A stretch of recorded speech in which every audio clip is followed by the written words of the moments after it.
उत्तर पूर्व की ओर बहते हुए नील नदी का उद्गम अफ्रीका की सबसे बड़ी झील बनाता है। विक्टोरिया झील पर नदी अपनी प्रसिद्ध यात्रा शुरू करती है।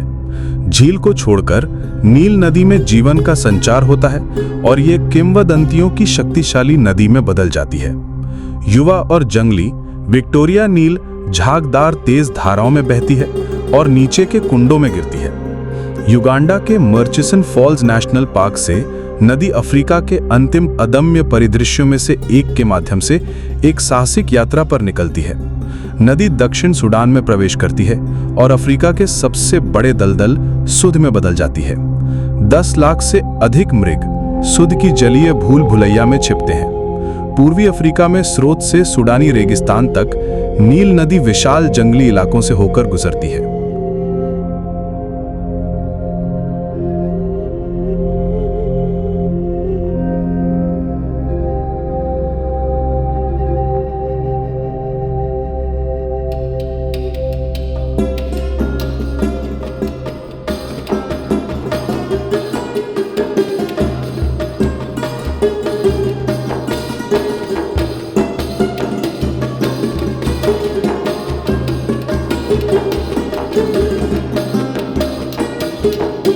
झरनों से गुजरने के बाद नील नदी युगांडा के सबसे बड़े राष्ट्रीय उद्यान के माध्यम से शांति से बहती रहती है। दरियाई घोड़े नदी की यात्रा की रखवाली करते हैं। ये जानवर नील नदी की तरह हैं, धीमे, दृढ़ और अप्रत्याशित। उन्हें पानी में शांति से ऊँघते हुए देखकर ये विश्वास करना मुश्किल है कि ये अफ्रीका के कुछ सबसे खतरनाक जानवर हैं।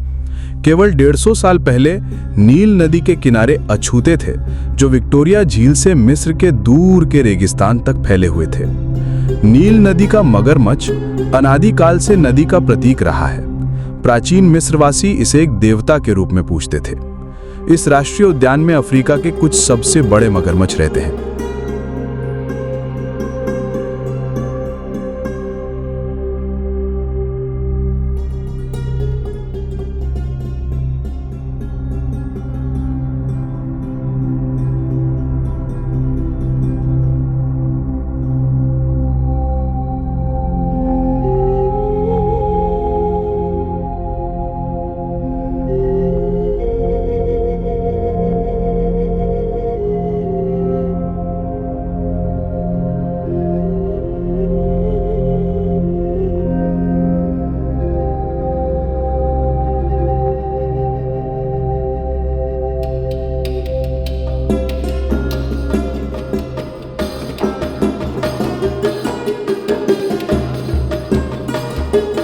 कई 5 मीटर और उससे अधिक की लंबाई तक बढ़ते हैं। 400 से अधिक पक्षी प्रजातियां विक्टोरिया नील के किनारे प्रजनन और शिकार करती हैं। अफ्रीकी स्किमर महाद्वीप के भीतर प्रवास करते हैं। वे यहां आराम करने और भोजन करने के लिए रुकते हैं। स्किमर्स का एक झुंड मछली का शिकार कर रहा है। पक्षी की चोंच का निचला हिस्सा ऊपरी हिस्से की तुलना में काफी लंबा होता है।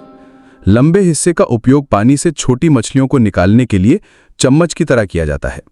एक अनोखी और दुर्लभ सारस जैसी प्रजाति शोबिल ऊंचे पेपरस पौधों में छिपती है। इसका निवास स्थान कुछ अफ्रीकी दलदली भूमि तक ही सीमित है। ये अब्दिम यूरोपीय सारस से निकटता से संबंधित है। घबराकर वे उड़ जाते हैं। पानी से एक विशालकाय जीव उठा है।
दाईं ओर नील इतनी निर्दयी और डरावनी नहीं है। एक चट्टानी द्वीप नदी को संकरे मार्गों में विभाजित करता है। 300 घन मीटर प्रति सेकंड पानी को 6 मीटर के चैनल से गुजारा जाता है। ये मार्ग 2 झरने बनाते हैं, उहुरु और मर्चसन फॉल्स। नील नदी 40 मीटर नीचे गिरती है। चट्टानें पानी को वापस और हवा में ऊपर उछालती हैं। मर्चसन फॉल्स एक विशाल दृश्य प्रस्तुत करता है। झरनों के चारों तरफ स्थायी बौछारों की बदौलत एक उष्णकटिबंधीय उद्यान फलता फूलता है। मर्चसन फॉल्स किसी भी तरह से अफ्रीका के सबसे बड़े झरने नहीं हैं, लेकिन वे निश्चित रूप से सबसे सुंदर में से एक हैं।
अफ्रीकी मछली ईगल की तीखी पुकार जंगल का प्रतीक है। यह ईगल महाद्वीप की सभी बड़ी नदियों के ऊपर एक राजा की तरह विराजमान है, जिसे जाम्बिया के झंडे पर, मलावी के सिक्कों पर और नामीबिया और दक्षिण सूडान के राष्ट्रीय प्रतीकों में स्वतंत्रता के प्रतीक के रूप में दर्शाया गया है।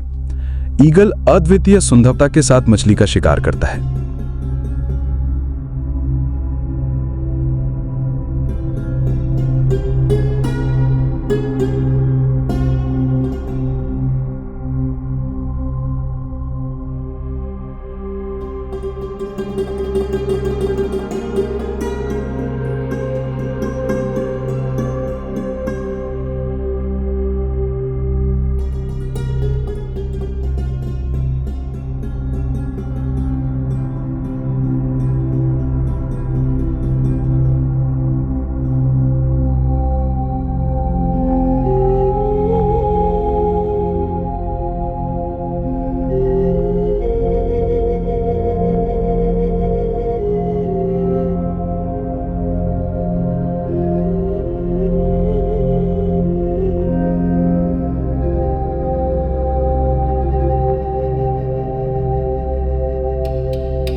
जीव विज्ञानियों का अनुमान है कि 10 लाख से अधिक जानवर इस प्रवास का हिस्सा हैं, जो सेरेंगेटी के प्रसिद्ध विल्डबीस्ट प्रवास के बराबर है। ये मोंगाला गजेल उन पहले झुंडों में से हैं जो सुध से आते हैं और नए चरागाहों में चले जाते हैं जहां बरसात का मौसम शुरू होता है। पहली बारिश हो चुकी है। अब विशाल झुंड आते हैं। टियांग इलाकों से गुजर रहे हैं। सबसे बड़े झुंडों की संख्या 20,000 से अधिक है। WCS के जीव विज्ञानियों की बदौलत हमें इस प्रवास के बारे में पता है। उन्होंने हवा में हजारों घंटे बिताए, जब तक कि अंत में यह पता नहीं चला कि मृग वास्तव में युद्ध से बच गए थे। यहां तक कि टीम के नेता पॉल एल्केन को भी नदी के सबसे आश्चर्यजनक मृग सफेद कान वाले कॉब को खोजने के लिए भाग्य की आवश्यकता है।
गहरे भूरे रंग के मृग नर हैं, मादाएं और बच्चे उनके साथ दौड़ते हैं। 7 लाख से अधिक कौवा प्रवास में भाग लेते हैं। यह एक लुभावना दृश्य है जिसे यहाँ पहली बार फिल्माया गया है।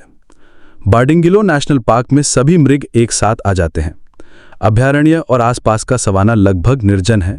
लगभग 40,000 वर्ग किलोमीटर का अछूता घास का मैदान। यह अफ्रीका में भी अद्वितीय है। यह महान प्रवास बारिश और नील नदी से शुरू होता है।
बरसात के मौसम में नदी सुध के विशाल घास के मैदानों में बाढ़ ला देती है।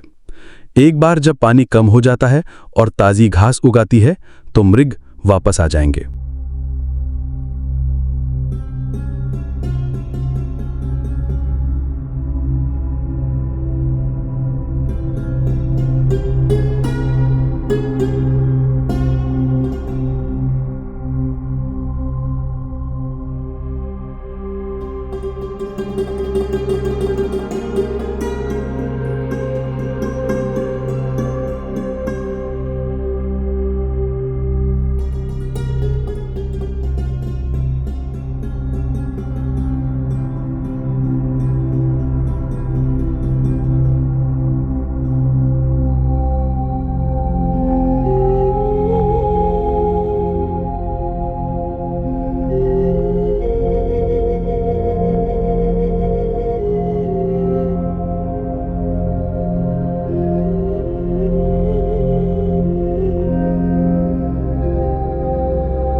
Thank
you.